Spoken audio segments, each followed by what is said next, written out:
Bonjour à tous, nouvelle vidéo. Donc il faut bien comprendre la chose suivante, hein. L'homme noir n'est pas supérieur à l'homme rouge et l'homme rouge n'est pas supérieur à l'homme noir. Mais dans une famille, il y a un grand frère et le grand frère est l'homme noir. L'homme noir engendre un homme rouge, pas l'inverse. L'Afrique est le commencement. Nous sommes tous de la même famille. Donc dans cette vidéo, nous allons voir le terme Inde, indien ou hindou. Il faut savoir que ces termes définissent les Indiens de l'Inde ou les Indiens d'Amérique, mais lorsque vous leur posez la question, vous allez voir que c'est le néant. Ils vous disent 99,9% vont vous dire qu'ils ne savent absolument pas d'où vient ce terme, alors que ce terme les définit.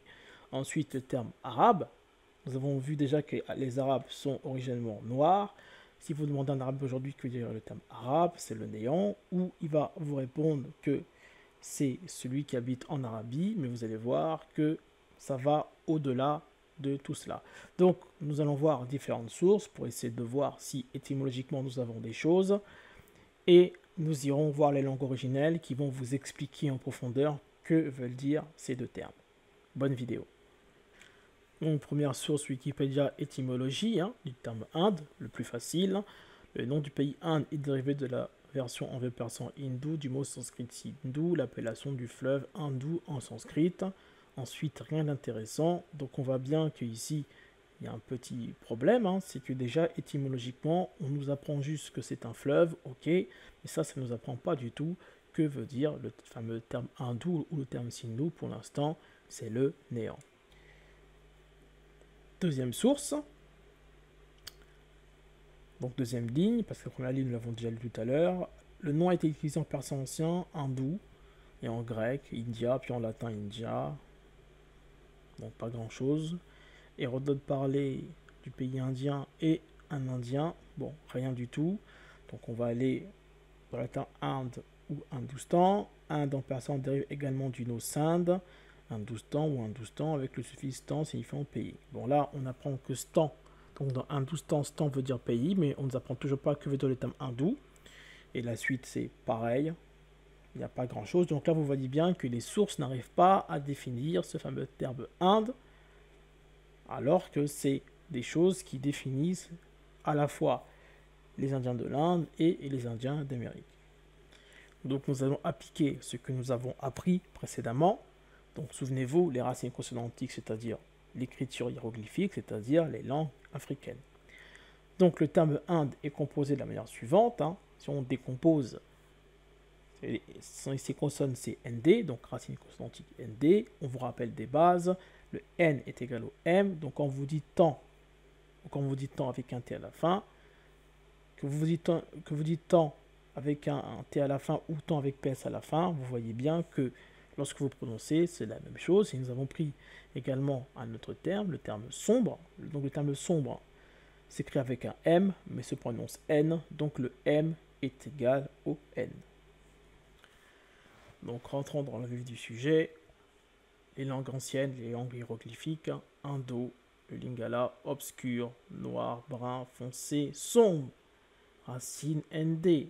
Donc Inde, indo veut dire noir. Sommes-nous surpris? Pas du tout. Regardez les personnes à l'écran, les personnes sont de couleur sombre. On les définit tous les jours de indien ou de hindou, mais en réalité ces personnes sont de couleur sombre. On aime bien définir les noirs comme ceux qui viennent d'Afrique, mais en réalité c'est faux. Vous pouvez dire qu'il y a les noirs d'Afrique, il y a aussi les noirs de l'Inde, il y a aussi les noirs de l'Amérique. Donc forcément, toutes ces personnes sont de couleur sombre. Donc lorsque vous dites à un hindou ou un indien qu'il est indien ou qu'il est hindou, vous dites en réalité qu'il est noir. Et les langues anciennes vous l'expliquent. Nous sommes allés bien sûr beaucoup plus loin avec ce fameux terme hindou avec un S à la fin. Donc regardez, les langues africaines, comment elles sont précises. Indissa, noircir, rendre noir, obscur, sombre. Donc racine NDS, comme la même racine que le terme hindou avec un H au début et avec un S à la fin. ça veut dire aussi être noir. Donc rappelle, le S est égal au H, hein, comme dans Jésus, quand vous dites Jésus, le S à la fin n'est pas prononcé en français. Donc regardez, Indissa, noir, rendre noir, obscur sombre. Donc la dérivée, c'est-à-dire quand vous dites hindou ou indouce, hein, avec un S, ça vient de Indissa qui veut dire sombre, qui veut dire noir. Hein. Donc vous regardez comment les langues africaines sont précises. Nous vous donnons un troisième terme, Indela, devenir sombre pour, être noir pour, s'obscurcir pour, noircir pour. Il faut savoir que le la désigne en réalité Dieu. Pour ne pas désigner Dieu, dans les langues africaines, comme le lingala, ils mettent le suffixe la à la fin. Et ça, on verra plus tard. L est égal au M. Donc, exemple, pour dire mangue, on dit lingolo.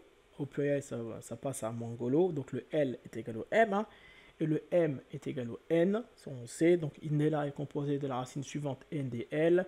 Le L est égal au M, ça fait NDM. Le M est égal au N, ça fait NDN. Ça donne, si vous rajoutez les voyelles, ça donne indien. Ça veut dire être noir. Donc, vous avez les trois définitions. Indien, Indela. Hindou avec un S, ça vient de Indissa. Et vous avez un, ça veut dire Indo. Donc, vous avez les trois déclinaisons que tout le monde utilise. Donc, les langues africaines vous expliquent d'où cela vient. Donc, quand le grec vient tirer quelque chose, lorsque le sanskrit vient tirer quelque chose, lorsque l'arabe vient tirer quelque chose, lorsque le français, peu importe la langue, c'est les langues africaines qui, bien sûr, avec toutes ces dérivées possibles, vous donnent la définition exacte de tous ces termes. Nous sommes partis du côté de l'Arabie, donc le Coran, donc verset 35, en tout cas sera 35, verset 27. Donc vous voyez, Soudoun, ça veut dire noir. Là, on a bien souligné, Soudoun, ça veut dire noir. Donc, Soudan, c'est pareil. Hein. Donc, la racine, en fait, c'est composé de la même manière que le terme hindou. Donc, cette fameuse racine NDS. Et là, vous voyez qu'en arabe, ça veut dire noir. Hein. Donc, c'est bien respecté, les racines consonantiques. Hein. Donc, Soudan, ça donne SDN. On peut retourner les consonnes, car, comme on vous a dit, l'écriture hiéroglyphique peut se lire dans tous les sens. Donc, forcément, on peut aussi retourner les consonnes. Donc ça donne NDS, ça donne Indissa, hein, ça veut dire noir. Et aussi, on peut faire aussi l'exercice suivant. Donc on prend SDN, on considère que le S est un H, ça donne HDN, donc le H on peut l'enlever, ça fait des N. On retourne les consonnes, ça fait ND, ça fait Indo, ça veut dire noir. Donc même l'arabe y passe. Donc en réalité, Soudan et Inde veulent dire exactement la même chose. Ils sont composés des mêmes consonnes. Donc Soudan est égal Inde, ça veut dire être noir en arabe, en sanskrit, comme vous voulez. Les langues africaines vous expliquent comment l'écriture fonctionne. Attaquons maintenant le terme arabe. Donc le terme Inde, nous avons fini. Donc nous allons voir différentes sources et on va voir que veut dire ce fameux terme RB. Donc lisons cette première source. Donc on va commencer par le premier mot que j'ai souligné en jaune. Le mot arabe n'est pas apparu avec l'islam. La première mention remonte au 9e siècle avant JC, dans un texte gravé sur une stèle en cunéiforme, une écriture en forme de coin et de clous typique du Proche-Orient ancien. Le texte raconte que le roi Salnazar remporta une victoire contre plusieurs rois, dont l'hindou, l'arabe, qui venait du nord de l'Arabie. Pendant plusieurs siècles, le terme arabe ne fut employé que dans les textes provenant de civilisations étrangères au monde arabe, assyrien, hébreu, grec. Ce n'est qu'à partir de la fin du IIe siècle et au début du IIIe siècle après JC que les habitants de l'Arabie se déclarèrent eux-mêmes arabes. Bon, là on n'apprend pas grand-chose sur l'étymologie. Le mot arabe vient probablement de abar qui signifie se déplacer ou passer. Ah, très intéressant ici. Donc regardez là ce qu'il a fait, ça fait toujours plaisir de voir ce genre d'analyse. Hein. Il a pris la racine RB, donc il faut savoir que arabe, maintenant vous avez compris que la racine c'est RB. Et lorsqu'il a vu le mot abar, donc abar la racine c'est BHR, donc il faut, comme on vous a dit, le plus important dans un mot c'est les consonnes, mais c'est aussi la racine, c'est-à-dire les mêmes lettres. Hein. C'est pas parce que les lettres sont dans le désordre que la racine n'est pas bonne. C'est ça la racine consonantique. C'est gauche-droite, droite-gauche, en haut, en bas. Bon bref, vous m'avez compris. Et donc là, il fait une bonne analyse. C'est qu'il, vu que abar a la même racine que arabe, la personne nous dit que abar signifierait sûrement se déplacer ou passer. Donc ça déjà, Nous, lorsqu'on voit ce genre de choses, c'est quand même, il faut applaudir, ce sont quand même de très très bonnes analyses. C'est quelqu'un, ça se voit, qui s'y connaît en écriture. Donc, on lui donne déjà notre chapeau. Ça fait plaisir de toujours voir des confrères qui s'intéressent à l'écriture. Donc, dans le Coran, le terme désigne ainsi les nomades d'Arabie qui vivaient de l'élevage de chèvres, des moutons, de dromadaires, qu'on nomme aussi bédouins. Puis arabe qualifia toutes les personnes qui parlaient la langue. Bon, après, c'est pas très intéressant car après, il nous dit que arabe, c'est pour ceux qui habitent en Arabie. Bon, ça, c'est pas exceptionnel, ça ne nous apprend pas l'étymologie. Donc, pour cette source, le terme arabe signifierait se déplacer ou passer. Donc là, deuxième source Wikipédia, donc là, accrochez-vous. Étymologie. L'origine du mot arabe, du latin arabus, qui provient lui-même du grec arabs, demeure obscure, malgré les nombreuses recherches. Dans la mythologie grecque, ce nom vient du héros Arabos, né dans une vaste contrée à qui il donna son nom, l'Arabie, et à son peuple. Il est le fils du dieu Hermès et du père de Cassiopée. Il pourrait provenir de l'acadien Arabou, qui veut dire désert. L'étymologie arabe considère que le mot arabe dérive du verbe exprimer. Ce radical pourrait également désigner le lieu où le soleil se couche, c'est-à-dire l'Occident, Ereb, les ténèbres. Arabe et Europe pourraient provenir du sémitique Ereb, qui signifie coucher du soleil. En hébreu, Arabie a la même racine que Ereb, le soir. Occident, le couchant. L'arabe est mentionné à plusieurs reprises dans la Bible, ce qui laisserait penser que l'hébreu, ivri des sangs, Ever et Ber pourrait dire la traversée le passage. Chose que nous a dit la première source, venait à l'origine de l'Est de l'Arabie, et rêve le soir en hébreu, et vers sont constitués des mêmes lettres, mais n'ont pas du tout la même racine, les langues sémitiques étant construites sur des racines, des radicaux des lettres, ni étymologie, ni signification. Et rêve différent de ever, soi-disant. Le mot, après, c'est pas très important, mais la dernière phrase, d'après De Roy et Mulon, arabe, s'approche de l'hébreu arabe, aride, stérile. Donc, source très très très intéressante, malgré qu'ils nous disent que arabe est d'origine obscure, mais ils sont quand même capables de nous donner pas mal d'étymologies, comme soir, exprimé, ténèbres, traversée, occident, désert, stérile. Faites une pause, nous allons faire un peu de spiritualité. Donc, observez bien, le terme soir, occident, ténèbres, occident, c'est là où le soleil se couche. Qu'est-ce qu'il fait lorsque le soleil se couche? Il fait soir, il fait nuit. Donc regardez la logique. Donc une soir, ténèbres, occident, c'est la noirceur, c'est l'obscurité. Donc forcément, arabe veut forcément également dire être noir. Donc lorsqu'on va vous donner la définition de arabe, forcément il y aura un moment donné où le terme arabe veut dire noir. Ça va de soi. C'est la spiritualité. Ensuite, le désert. Le désert, quand vous êtes au désert, vous êtes forcément face au soleil. Qu'est-ce qui se passe quand vous êtes face au soleil? Vous bronzez, vous devenez sombre, vous devenez noir. Donc imaginez-vous les habitants du désert, quelle était leur couleur de peau, et même, alors d'aujourd'hui, quelle est la couleur de peau des personnes qui habitent au désert. Ensuite, le désert, c'est quelque chose qui est stérile. Et qu'est-ce que vous faites au désert? Vous faites forcément, quand vous arrivez, vous faites forcément une traversée. Vous traversez le désert, forcément. Donc regardez toute la spiritualité des langues africaines, des hiéroglyphes. Quand on vous dit qu'un hiéroglyphe veut dire extrêmement de choses, juste avec sa position, juste avec son regard, juste avec la manière de s'habiller, les écritures, c'est exactement la même chose. Quand vous vous attaquez à des mots, c'est exactement la même chose. Il faut bien comprendre. Gauche-droite, droite-gauche, en haut, en bas, etc., etc. Et regardez aussi également, lorsqu'ils parlent du terme Erev, qui veut dire soir en hébreu, et lorsqu'ils disent Ereb, qui veut dire Héber, qui veut dire traverser le passage, ils ont du mal à expliquer pourquoi Ever veut dire soir et Erev veut dire traverser le passage. Mais ça, on vous a donné l'exemple, c'est les écritures hiéroglyphiques, ce sont les écritures anciennes qui le disent. Ça veut dire que le terme arabe veut à la fois dire traverser le passage et ça veut également dire le soir. Mais ça, pour cela, il ne faut pas rejeter les langues africaines qui sont les langues les plus anciennes au monde. Ce sont les hiéroglyphes et toutes les écritures sont basées sur cela.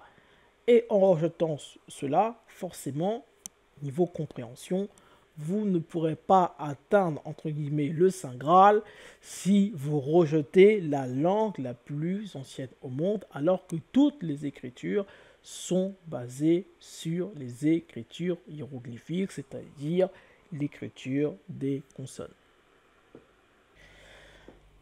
Donc, selon la mythologie, le territoire d'Arabos se situe dans les Érèpes, soit en grec les ténèbres, où le soleil se couche. Donc là, vous voyez que là, Arabos a la même étymologie que son territoire, qui veut dire ténèbres.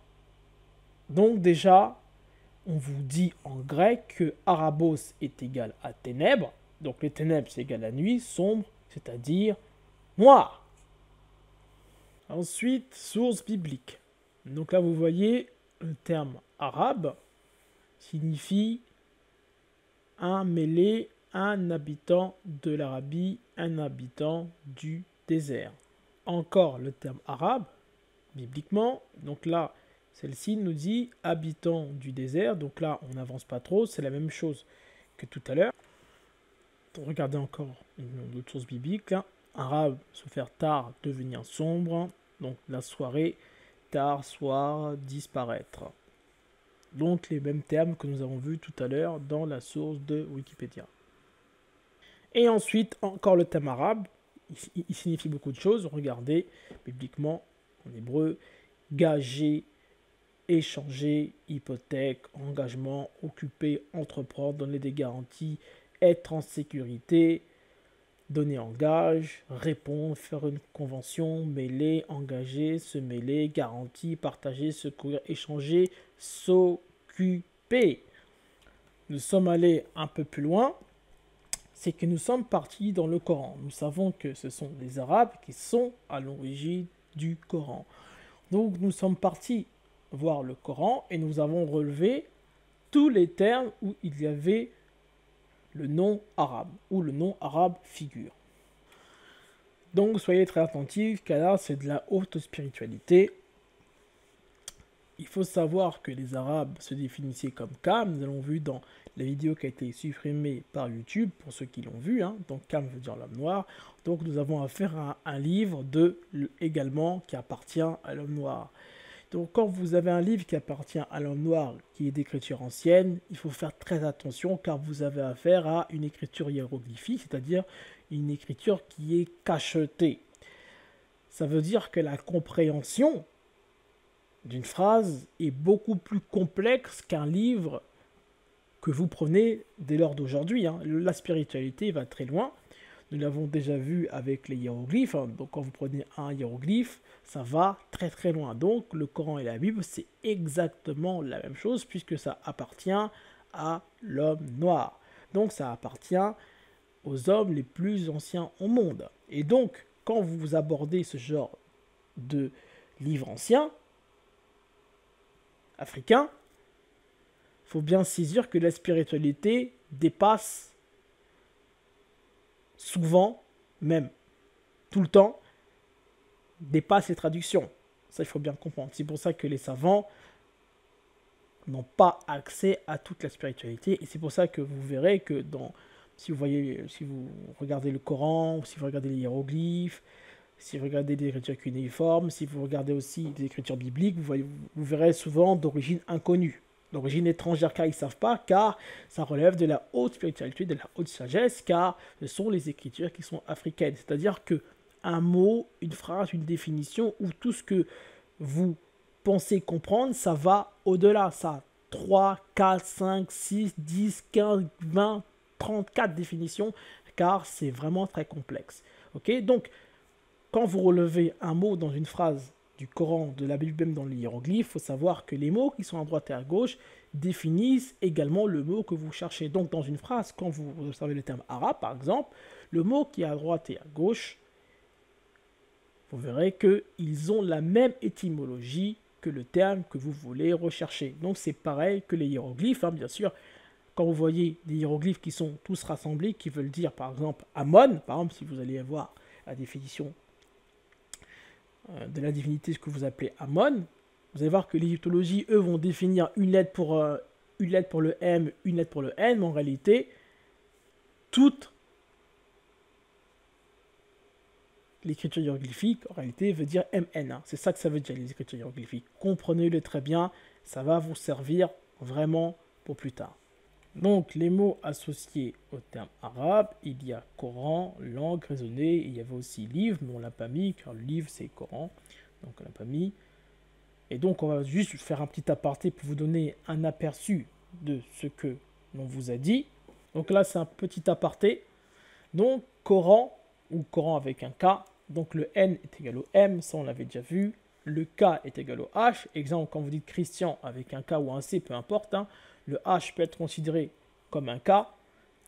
Le M est égal au B. Exemple, Bana, Moana, là c'est du Lingala. Donc Bana, ça veut dire les enfants. Moana, c'est un enfant. Vous voyez bien que la racine c'est N et que le M s'est transformé en B. Donc le M est égal au B, sachant que le W, c'est comme si vous avez une voyelle. Donc le S est égal au H, exemple dans Jésus, le S n'est pas prononcé à la fin. Donc vous avez également le C qui est égal au S, ça c'est pas surprenant, exemple dans France. Donc le C est comme si prononcé S. Donc dans le Coran, vous avez la racine CRN, le C est égal au S, ça fait SRN. Le S peut être considéré comme un H, ça fait HRM. Vous retirez le H, vous avez RM. Donc vous avez RB dans le Coran. Et si vous prenez avec un K, le K peut être considéré comme un H, donc ça fait HRM. Nous savons que le M peut être considéré comme un B, ça fait RB arabe. Donc dans le Coran, vous avez arabe. En sachant que le Coran, c'est également une langue. Donc forcément l'arabe, mais bon, on va pas entrer en détail aujourd'hui sur le terme Coran, ce sera pour plus tard.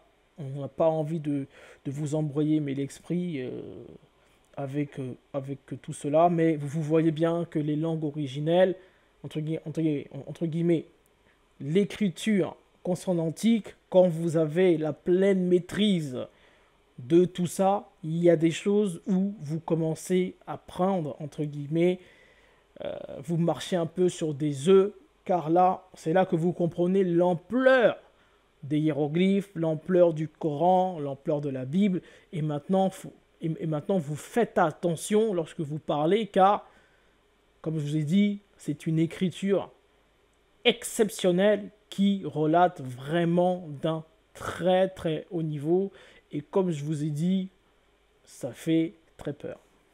Donc là, petit rappel, hein, donc le terme arabe est composé de la racine RB, hein, donc rappel des bases consonantiques, le R est égal au L, souvenez-vous, Ruviranza en anglais, Luviranza en allemand, le R est égal au K, Khaled en français, Khaled en arabe, K est égal au G, Kadhafi en français, Gaddafi en anglais, H est égal au K, tout R est égal au L, est égal au K, est égal au G, est égal au H, droite, gauche, gauche, droite, bon, vous avez compris en bas, en haut, bref, vous avez très bien compris, je pense. On vous rajoute une étymologie qu'on n'avait pas vue, donc le P est égal au B, donc dans Ezipele ou Ezibele, donc Ezibele, Ezibeli ou Ezipeli, ça veut dire porte, couvercle, ouverture, entrée. Et si on pousse un peu plus la réflexion, vous voyez au pluriel, on rajoute un B. Donc on rajoute un B, mais ça confirme quelque chose. C'est que souvenez-vous, le M est égal au N. Et nous avons dit aussi que le B est égal au M. Donc Moana, enfant, et les enfants, Bana. Et là, nous avons le P qui est égal au B. Donc en fait, tout se confirme aussi avec le H, c'est-à-dire que le M et le N, on peut les enlever. Ils sont considérés comme des nasales. Okay, le P et le B, on peut aussi les enlever. Ils sont aussi considérés comme un H. Et donc, c'est pour ça, en fait, que les enfants ont du mal, et même la langue française a du mal avec le M et le N, hein, On sait que les enfants CP, CE1, ils ont du mal avec le M et le N, et aussi ils ont du mal avec le P et le B. Donc quand vous dites papa, baba, c'est que les enfants au début, quand vous dire papa ou baba, c'est toujours le P qui l'emporte, des fois c'est le B. Et donc en fait c'est la langue africaine qui vous l'explique dans l'étymologie, car c'est la langue la plus ancienne au monde. Donc accrochez-vous, toute l'étymologie africaine va dérouler. Désert en lingala se dit eliki. Écoutez bien, eliki, désert. La racine c'est LK. Nous savons que le L est égal au M. Ça fait MR, sachant que le K est égal au R. Le M est égal au B, ça donne BR. On retourne RB, ça donne arabe. Et si on continue avec juste la racine LK, LK est égal à MK, le L est égal au M. Donc on interchange, ça fait MK et donne KM, ça donne Kam, homme noir. Donc déjà, désert veut dire également arabe. Poursuivons, l'ikala, la racine est Kala, KL. Nous savons que le L peut se transformer en M, donc ça fait KL ou KM. Donc vous avez déjà Kam, l'homme noir. Ça donne KM est égal, le K on sait que c'est égal au R, ça fait RM, le M est égal au B, RB, ça fait arabe, quelqu'un qui est charbon. Un charbon, c'est quelqu'un qui est noir. Poursuivons également. On continue, déserté, Kokima. Donc, il faut savoir que le ko, c'est comme vous savez ER, donc vous pouvez l'enlever. Donc, ça fait Kima, la racine KM, RB, arabe. Donc, déserté, forcément, désert, déserté, c'est logique, ça veut dire également arabe. Pourquoi soirée, soir, souvenez-vous, soir, soirée, MPK, racine MPK. Nous savons que le M est nasal, donc on peut l'enlever. Il nous reste PK. Nous savons que le P est égal au B et le K est égal au R, ça fait BR. On inverse, ça fait RB, ça donne arabe. Donc regardez comment les langues africaines apprennent à toutes les langues d'où vient le nom arabe. Poursuivons, souvenez-vous, ténèbres. Boutou, Bitima, Molili, prenons le terme Lili. Petit clin d'œil à Lilith, hein, bien sûr. Hein. Je parle bien sûr à des connaisseurs, Lilith, Lili. Hein. Donc vous voyez d'où ça vient, les ténèbres. Donc Lili, la racine c'est LL. Donc le L est égal au K et le L est égal aussi au M. Donc ça fait KM, ça donne RB, ça donne arabe. Si on garde MLL, donc si on garde MML, donc nous savons que le M est égal au H, ça donne HKM. Donc le H est égal aussi au S, ça donne SRB. Si on retourne, ça fait RBS, ça donne Arabus, Arabos. Et là, encore un petit plus, hein, juste un petit plus, c'est juste pour vous dire. C'est juste pour vous dire, c'est un petit plus. Parce que là, c'était facile. Boutou, la racine c'est BT. Nous savons que le B est égal au P, ça fait PT, ça donne Yafet. Tima, la racine c'est TM. Nous savons que le S est égal au T, ça fait SM, ça veut dire SEM. Lili, donc LL, KM, KAM. Donc les trois sont jamais très loin. Yafet, SEM, KAM sont jamais très loin. Et c'est là que vous voyez que la Bible est africaine. Souvenez-vous, la première source qui nous disait que arabe veut dire passer, se déplacer. Il a entièrement raison. Regardez, Kokoba, la racine est KB. Vous avez le terme arabe. Avancer, évoluer, continuer, poursuivre, progresser. KB égale RB est égal à arabe. Petit clin d'œil, bien sûr, aux musulmans avec la Kaaba. À quoi sert la Kaaba? Regardez, vous en avez la preuve. À quoi sert le Coran? Vous en avez aussi la preuve avec toute l'étymologie qu'on vous a donnée. Kam, pour Kam, c'est pareil. Donc en fait, quand vous dites arabe, lorsque vous dites Kam, quand vous dites la Kaaba, oh là là, c'est l'étymologie africaine, c'est d'une ampleur exceptionnelle. C'est-à-dire que ça va vraiment dans tous les sens, droite à gauche, gauche-droite, au milieu, juste avec une racine. Vous vous rendez compte comment tout s'ouvre. Exceptionnel. Donc là, vous avez le niveau le plus haut, c'est-à-dire le terme Kaaba. KB, RB, c'est-à-dire aussi arabe. Mais Kaaba, la Kaaba des musulmans, la définition, ça veut dire donner, céder, faire don. Qu'est-ce que c'est la Kaaba par rapport aux musulmans? Bah, Dieu leur a donné la Kaaba, donc en fait donner, faire don, céder, ça veut dire tout simplement la Kaaba. Si on fait un petit saut niveau étymologie de la Kaaba, regardez, initialement le mot Kaaba désigne n'importe quel édifice de forme cubique. Donc là, aucune étymologie, mais ils nous sortent que le mot Kaaba désigne n'importe quel édifice de forme cubique. Ça, ils n'ont pas tort, hein, car même dans les langues africaines, si on traduit cube, on va aussi trouver la racine KB, hein, ça, ils n'ont pas tort, mais vous voyez bien qu'ils sortent ça un peu du chapeau.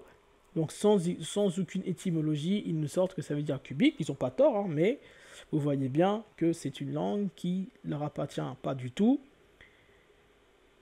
Et regardez, pour Malek Shebel, le terme Kaaba pourrait, regardez bien, pourrait provenir du nom d'une ancienne déesse locale du nom de Kaaba. Donc là, aucune définition, donc aucune étymologie. Vous voyez bien que nous confirmons ce que nous avons dit, hein, sachant que c'est de la spiritualité africaine, la spiritualité hiéroglyphique. Donc forcément, vu que ce n'est pas également leur langue, ils n'ont pas accès à tout ce qu'il y a derrière, forcément. Donc ils ont du mal à définir certains mots et certaines origines. Donc nous sommes partis du côté du Coran, nous avons appliqué la même méthode que le terme arabe, hein, donc écriture hiéroglyphique. Donc regardez autour d'un mot ce qui est à droite et à gauche. Donc nous ferons cela pour les mots les plus compliqués. Vous verrez que l'écriture hiéroglyphique est vraiment magistrale, magnifique. Hein. Donc vous voyez, Kaaba, maison, institution, offrande, parvenir. Donc en 5 minutes, nous avons déjà réglé que veut dire le terme Kaaba, maison, institution, offrande, parvenir. Alors que les savants, vous avez bien vu, 40 ans, 50 ans d'expérience, mais que des théories, pas du tout d'étymologie, car vous avez bien compris que ce n'est pas leur langue à l'origine, donc forcément, ils ont du mal avec certains mots, certaines définitions. Et vous avez aussi vu que les langues africaines confirment ce qu'il y a dans le Coran. Et donc ça veut aussi dire, donc ça confirme également que le Coran fait partie intégrante de l'homme noir. Et on aurait pu aller encore beaucoup plus loin, hein, car une maison, qu'est-ce que c'est? Une maison, c'est quelque chose qui a une forme cubique, donc la forme cubique, donc forcément vous verrez que KB, RM, KM, tout ça c'est la même chose, donc voilà, pour la maison. L'institution, bah, c'est une maison qui fait respecter la loi, donc dans la maison qui fait respecter la loi, vous allez retrouver ce fameux terme KB, KM, forcément, hein, offrande, parvenir, donner, céder, faire un cadeau, etc. Tout ça, ça fait partie des termes KM, KB, RM, bon, on peut partir très loin, hein, bien sûr, mais tout ça, c'est la spiritualité africaine qui l'explique, hein, car le Coran est écrit en langue africaine, c'est-à-dire langue hiéroglyphique. Donc ça, c'était juste un petit aparté, pour vous donner toute cette spiritualité, parce que ça va très très loin. Vous avez Kanissa, KNS, le K égale le R, le N égale au M, ça fait RMS, le B égale le M, donc ça fait RBS, ça fait Arabus, Arabos, la version grecque. Hein. Donc croire, penser, réfléchir, se souvenir, raisonner, songer, soupçonner, bah tout simplement le rôle de l'arabe vis-à-vis du Coran, hein. Bien entendu, car l'arabe en fait doit croire au Coran, bien sûr, hein. Et vous voyez comment les langues africaines vous expliquent très très loin, ça va du A jusqu'au Z, jusqu'au Z0, Z1, Z2, ça va extrêmement loin. Les langues africaines sont d'une spiritualité déconcertante. Et donc, l'un des termes les plus hauts, donc arabe égale loba, donc racine loba, LB, L égale le R, ça donne R, donc RB, arabe, affirmer, parler, dire, raconter, s'exprimer, prononcer, prétendre. Le terme arabe, nous répétons arabe, quand vous dites arabe, vous dites loba. Affirmer, parler, dire, raconter, s'exprimer, prononcer, prétendre. Donc le rôle de l'arabe vis-à-vis du Coran. Donc petit bonus, on vous a rajouté le terme lobéké, pleine lune. Bah, vous savez bien que les musulmans se réfèrent à tout ce qui est lunaire. Hein, et pour observer le mois, en tout cas pour faire le ramadan, ils observent la pleine lune. Et regardez, dans le terme pleine lune, vous avez le terme arabe. L'obéla par les a, dire a, rapporter, raconter. On a bien vu que le la, c'est le suffixe de Dieu, ça ne veut pas dire Dieu. On aurait même pu souligner l'obéki, pot, assiette, gobelet, marmite, enterre-cuite, poterie, donc comme un peu la kaba, hein, quelque chose qui est modélisé, bon, en cubique, bon, ça on peut aller encore très très loin. Et donc voilà, on a à peu près fait le tour pour le thème arabe, on aurait pu aller encore plus loin, mais bon, c'est quand même suffisant. On vous a rajouté encore un tout petit bonus, on est parti étymologie grecque, donc les morts c'est les Arabes, c'est les Sarrasins. Donc Isodore de Séville, 6e siècle après JC, donc 6e siècle après JC, je n'étais pas né, donc c'est pas moi qui le dis, je précise, rapporte que les morts étaient ainsi appelés par les Grecs à cause de leur couleur, car chez les Grecs, dit-il, un mot en grec signifiait noir. B est égal le M, exemple, bana, moana. Bana c'est le pluriel, moana c'est le singulier. On voyait bien que le B se transformait en M, en sachant que le W est considéré comme une voyelle. Donc racine de mort c'est MR, le M est égal au B, ça fait BR. On retourne, ça fait RB, ça veut dire arabe. Donc même en grec, latin, français, vous voyez bien que tout est respecté. Donc vous voyez que même étymologiquement, le grec, le français, le latin, mort veut dire arabe. Et nous sommes partis du côté de la Corse. Donc regardez déjà le drapeau de la Corse, hein, donc une personne noire. Lisons, origine de la tête de mort, adoptée en 1755 par Pascal Paoli comme emblème de la Corse. L'origine de la tête de mort est l'objet de discussion chez les historiens. À l'époque où l'emblème fut adopté, il était considéré que la tête était celle d'un Sarrasin du nom de Mansour Ben Ismail. Le reste n'est pas important. Donc vous voyez bien, Sarrasin est égal mort, donc est égal en arabe, est égal noir. On aurait pu aller du côté de l'arabica. Le café arabica, c'est un café noir. Et on aurait pu aussi aller du côté breton. Donc c'est la fameuse galette de Sarrasin. C'est une galette de Sarrasin. Donc c'est une galette de blé noir pour ceux qui s'y connaissent. C'est une galette en plus excellente que j'adore.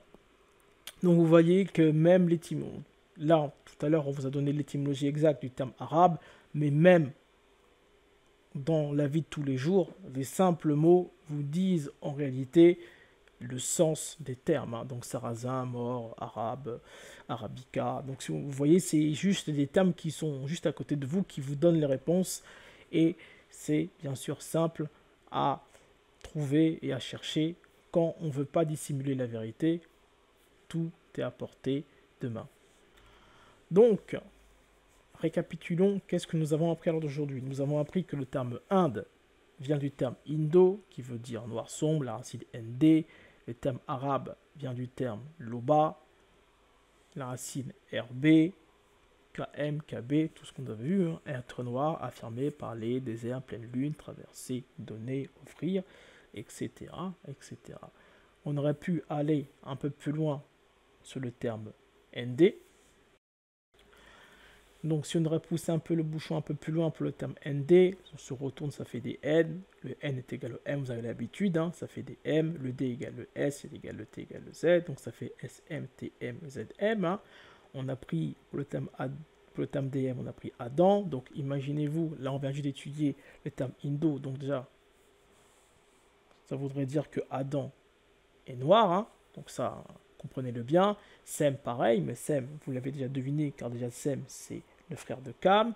Et nous avons également vu que son fils Assur, qui est en réalité le pays de Assyrie, qui est en Afrique. Donc imaginez-vous que quand vous dites Kémite, Sémite, en réalité, vous dites la même chose, car en réalité, les territoires de Sem et les territoires de Kem sont les mêmes. Mais ça, nous verrons lorsque nous étudierons les hiéroglyphes et lorsqu'on étudiera leurs noms. Atum, divinité soi-disant égyptienne, mais vous verrez que Atum c'est égal à Adam. Hein. Atom, et Nzambe, ça veut dire Dieu en lingala, Kikongo. Prochaine vidéo, on va étudier le terme Bouddha, donc on va voir l'étymologie de Bouddha, et on va voir aussi l'étymologie du terme Ramadan, un terme que quand vous demandez à un musulman, le musulman n'est pas capable de vous répondre, il va vous répondre soit un mois, soit il va vous répondre je ne sais pas, ou soit il va vous répondre en fonction de Google chaleur de l'été. Et des fois, des personnes disent jeûne, mais sans étymologie, sans rien. Et si vous demandez à un savant ou si vous demandez à un imam, en règle générale, c'est le néant. Ils vous disent qu'ils ne savent pas. Et comme on vous l'a dit, c'est tout à fait normal. Car à l'origine, ce n'est pas leur langue. Donc forcément, c'est un peu compliqué de comprendre toute la spiritualité qu'il y a derrière ce terme Ramadan. Car ce terme va aussi, vous avez bien compris, ce terme va également très loin. Et en plus, le Ramadan, c'est la semaine prochaine. Donc, ça tombe bien. On va leur apporter l'étymologie la plus précise possible du thème Ramadan. J'espère que la vidéo vous a plu. Je vous dis à la prochaine. Étudiants, ciao.